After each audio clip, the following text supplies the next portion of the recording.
लड़की बड़ी हो या छोटी हो, हस्बैंड से शादी के बाद वो बहुत ज़्यादा मैच्योर हो जाती है एक हस्बैंड के हवाले से। तो इस टॉपिक की तरफ हम बाद में चलते, पहले मैं आप लोगों को बता दूं कि एक्ने के लिए कौन सा फेस वॉश बेस्ट है।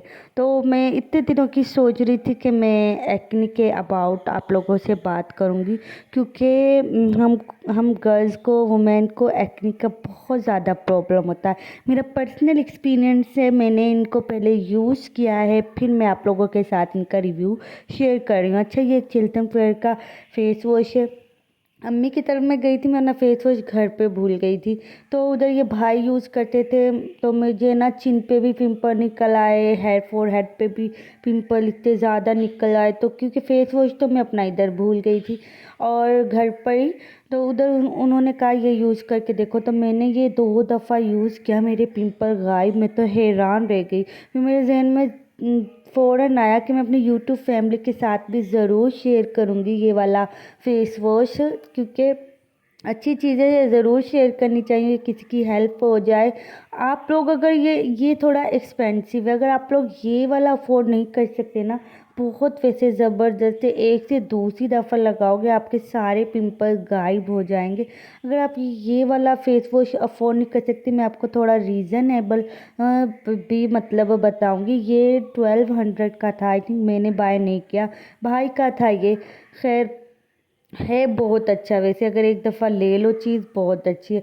ये वाला जो फेस वॉश है ये बहुत ज़्यादा ज़बरदस्त है। मैं घर पे ये यूज़ करी थी, ये 350 का आया था, वाईसी का है, लेमन वाला छोटा। तो ये एक्ने के लिए, इसके ऊपर लिखा हुआ है एक्ने के लिए ये। तो ना ये बहुत ज़्यादा ज़बरदस्त है। उससे पहले ना मैं, जब मुझे पिंपल हो जाते थे, मैं गोल्डन पर्क की जो येलो सोप होती है ना, वो यूज़ करती थी। तो इन दोनों में से आप लोग कोई भी ले सकते हो फेस वॉश। तो अब हम चलते हैं अपने पॉइंट की तरफ। मेरी शादी हुई मैं अपने हस्बैंड से आई थिंक 8 या 9 साल, इतनी ही छोटी थी, इतनी मिच्योर नहीं थी जब शादी हुई थी। स्टडी करते करते शादी होगी, घर के कामों में भी कभी इंटरेस्ट लिया ही नहीं था, क्योंकि फैमिली में सबसे बड़ी थी मैं। और फैमिली बाकी मैं वीक बहुत ज़्यादा थी। आप लोगों ने व्लॉग में भी देखा होगा, मेरी हाइट भी नॉर्मल है, आई थिंक 5 पॉइंट है, बस इतनी है, 5 पॉइंट करीब 5 फीट। तो इतनी मेरी हाइट थी। तो उस स्मार्ट भी बहुत ज़्यादा थी। कभी घर वालों ने भी नहीं कहा कि घर घर के काम करो ये वो, बस अपने मतलब स्टडी कर ली, काम कर लिया और बाकी बच्चों को खिला लिया। चचिया थी, उनके बच्चे खिला लिए। ऐसे ही मतलब जब शादी की डेट फिक्स हुई, कुकिंग वगैरह में इंटरेस्ट लिया, थोड़ा बहुत पकाना मतलब मैंने सीखा। अच्छा, मेरी शादी होगी, शादी के बाद मैं जब अपने इन लॉज में आई, तो मुझे कुछ भी नहीं पता था। आप लोग ऐसा समझ लो जैसे छोटा सा बच्चा जब पैदा होता है ना, उसके माइंड में कुछ भी नहीं होता, ऐसा बिल्कुल मेरा माइंड था। मैंने कभी सोचा नहीं था कि ससुराल में आके ये सब चीज़ें भी होती है, इतनी चीज़ों, इतने मतलब कुछ अजीब लोगों से भी हमारा सामना होता। मैंने तो कभी ये सोचा भी नहीं था। और शादी के 3 साल तो मेरे बहुत ज़्यादा मुश्किल गुजरे। उस ड्यूरिंग मैंने अपने एक बेटी को भी खोया, क्योंकि जाहिर है जब डिप्रेस का इंसान शिकार हो जाता है तो बच्चे पे भी असर पड़ता है। और दूसरा ये कि मुझे अगर कोई छोटा सा बच्चा भी कुछ कह देता था ना, मैं रोने बैठ जाती थी, इतना मैं रोती थी, हर बात में फील करती थी, रोना स्टार्ट कर देती थी। हस्बैंड ने बहुत साथ दिया, समझाया, वो मैच्योर थे और उन्होंने मतलब बहुत ज़्यादा स्ट्रगल का सामना किया मेरे हवाले से। तब मैं बहुत ज़्यादा मतलब हर वक्त कोई भी छोटा सा बच्चा भी कुछ कह देता था फैमिली का, तो मैं रोने बैठ जाती थी और ऐसी थी मैं। तो बच्चे जुहान हुआ, बेटी हुई मेरी पैदा, उसके बाद बेटी के बाद मेरी मतलब मेंटल हेल्थ वैसे ही ख़राब होगी, क्योंकि बेटी की डेथ हो चुकी थी, 7 मंथ में मेरा मिसकैरेज हो चुका था और मैं बहुत ज़्यादा बीमार रहने लगी थी। बात करते करते मैं बेहोश हो जाती थी। तो फिर फैमिली वालों ने, में से एक मेंबर ऐसा ही है, उसने मुझे कहना स्टार्ट कर दिया, ये तो पागल हो गई है ये तो। और मतलब मेरे हस्बैंड से कभी कोई वो मेरे हस्बैंड जॉबलेस हैं, तो वो घर का काम करते थे और 2 भाई इसके जॉब पे जाते थे। वो सिर्फ मतलब भैंसों वगैरह को संभालते थे। अगर कोई काम ठीक से नहीं करते थे उसे ताना दिया जाता था कि तुम भी उस पागल के साथ रह रह के ना पागल हो गए हो। तो बात यही है कि मतलब ना मेरा ससुर है ना मेरी सास थी, जो था मैं नाम नहीं लेना चाहती। बहरहाल बहुत ज़्यादा मुश्किलात का मैंने सामना किया था। खुद मुझे इतना पता नहीं था उस वक्त।